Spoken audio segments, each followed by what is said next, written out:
और कोरोना की सूरत हाल पर बात करने के लिए हमारे साथ स्टूडियोज़ में मौजूद हैं हमारे ब्यूरो चीफ शाहिद जतोई, और इसके अलावा डॉक्टर जुबैदा काजी भी हमें ज्वाइन करेंगी और सूरत हाल से आगाह करेंगी कि क्या करना चाहिए। दूसरी लहर शिद्दत इख्तियार करती जा रही है। पहले कराची पे बात कर लेते हैं। शाहिद जतोई साहब, फरमाइएगा, कितने केसेस आ रहे हैं और स्कूल बंद करने की भी बातें की जा रही हैं। क्या एक बार फिर से हमें वैसी ही सूरत हाल का सामना होगा जिस तरह हमने पहले किया था? जी बिल्कुल। अभी थोड़ी देर पहले छिपा की जो प्रेस रिलीज़ आई है उसमें बताया गया है कि रात छिपा की टीमों ने कुछ 16 मैयतें उठाई हैं कोरोना की मुख्तलिफ हॉस्पिटल से। तो इससे सूरत हाल की संगीनी का आप अंदाज़ा लगा सकते हैं। जो आज इन्होंने NCOC ने फिगर दी है कल की 42 अफराद की, हो सकता है कि ये 16 उसमें शामिल ना हों, शायद उसमें वो काउंट ना किए गए हों। सिर्फ़ एक रात के छिपा की टीमों ने 16 मैयतें उठाई हैं सिर्फ कराची से, कराची के मुख्तलिफ हॉस्पिटल से। आप देख रही हैं कि किस तरह ये कोरोना वायरस जो है तेज़ी से फैल रहा है। और आज जो है वो एजुकेशन डिपार्टमेंट की स्टीयरिंग कमेटी का इजलास है जिसमें ये मुशावरत की जाएगी कि कल जो NCOC का इजलास है उसमें सिंध का मौक़िफ़ क्या होना चाहिए, स्कूल बंद होने चाहिए या नहीं होने चाहिए। अभी 11 बजे सईद गनी साहब वज़ीर तालीम सिंध जो हैं वो इस इजलास की सदारत करेंगे और इसमें तमाम स्टेक होल्डर्स, प्राइवेट स्कूल्स भी और गवर्नमेंट स्कूल्स के लोग भी इसमें शामिल होंगे। एक्सपर्ट्स भी होंगे, हेल्थ एक्सपर्ट्स भी होंगे, डॉक्टर्स भी होंगे। उनसे मशावरत की जाएगी कि स्कूल्स के हवाले से अगर कोई कल NCOC का कोई फ़ैसला आता है तो उस पर सिंध हुकूमत का मौक़िफ़ क्या होना चाहिए। मैं आपको ये बता दूं कि जो DG हेल्थ सर्विसेज ने 2 दिन पहले आदाद व शुमार जारी किए थे, DG हेल्थ सर्विसेज सिंध ने, उसके मुताबिक गुज़श्ता 2 माह के दौरान कराची ने सिंध भर के स्कूलों में जो है वो 1,45,859 टेस्ट किए गए और उनमें से 1,317 केसेस जो हैं वो पॉजिटिव आए हैं स्कूल्स में।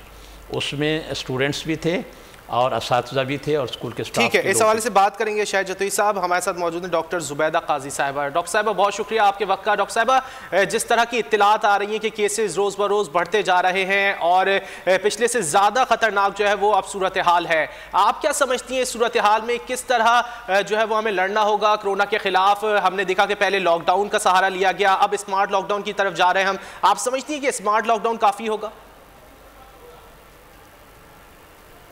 देखा कि हमारा जो जून वाला पीक था और उसके बाद फिर हमने एक डाउन देखा and then become steady and now it's become raising the numbers again, incidents are raising again and mortality rate भी जो है हम देखेंगे कि थोड़ी सी बढ़ रही है। तो लास्ट इफ वी कंपेयर कि हमने लॉकडाउन किया और इनिशियल स्टेज में कर लिया जब इतना ज़्यादा पैनिक था and everyone is like taking care. जो सबसे इम्पोर्टेंट चीज़ जो है इसमें, जब वायरल इन्फेक्शन है तो प्रिवेंशन इज़ द की। अभी हम ये देख रहे हैं कि since we are moving around, आप देखेंगे कि वो इवन मास्क लोगों ने पहनना छोड़ दिया है, दूर की बात है।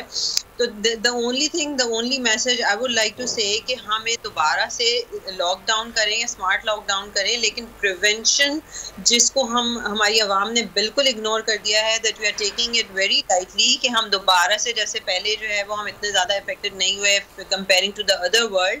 तो probably people are taking it कि हम इस दफ़ा भी बड़े आराम से we're gonna get out of it। ऐसा मुमकिन है कि ना हो, क्योंकि हम प्रिवेंशन नहीं कर रहे हैं जो हमें करनी है। सोशल डिस्टेंसिंग नहीं कर रहे हैं, मास्क नहीं लगाते हैं लोग, हाथ फ्रीक्वेंटली धोना, ये 2-3 बहुत की इंपॉर्टेंट फैक्टर हैं इसके अंदर जो हमारे को देखे जा रहे हैं, which is the very very important. इसीलिए स्कूलों के अंदर, कॉलेजेस के अंदर, यूनिवर्सिटीज़ के अंदर पैनिक यही हो गया है कि ऑल्दो दे आर ट्राइंग के मैक्सिमम SOPs फॉलो करें, लेकिन we are not taking seriously. तो आपके सोशल मीडिया प्लेटफॉर्म के थ्रू ये आवाम को बात बताना बहुत इंपॉर्टेंट है कि social distancing, taking care of your wearing your mask and washing hand frequently जो है, इन तीनों तदबीरों के ऊपर काम करते हुए ही हम दोबारा इस कोरोना के प्रॉब्लम्स के साथ फाइट कर सकते हैं। अदरवाइज अगर हम बहुत ज़्यादा क्रिटिकल हो गए तो हमारे हॉस्पिटल्स के लिए इसको टेक केयर करना हमारी हाथ से बाहर निकल जाएगा and we won't be able to do that, क्योंकि उस पैनिक वाली सिचुएशन से हम पहले निकल चुके हैं। इसलिए अब लोगों को ऐसा लगता है कि दोबारा पेशेंट नहीं आएगी। लेकिन अगर हमने नहीं टेक केयर किया, प्रिवेंशन नहीं की, तो खुदा ना खास्ता जो है हम दोबारा बहुत मुश्किल हालत में जा सकते हैं। हमारे हॉस्पिटल्स जो है वो उनको टेक केयर करना मुश्किल हो जाएगा। एहतियात बहुत ज़रूरी है और अगर हम एहतियात नहीं करेंगे तो इस तरह से मज़ीद केसेस भी बढ़ सकते हैं।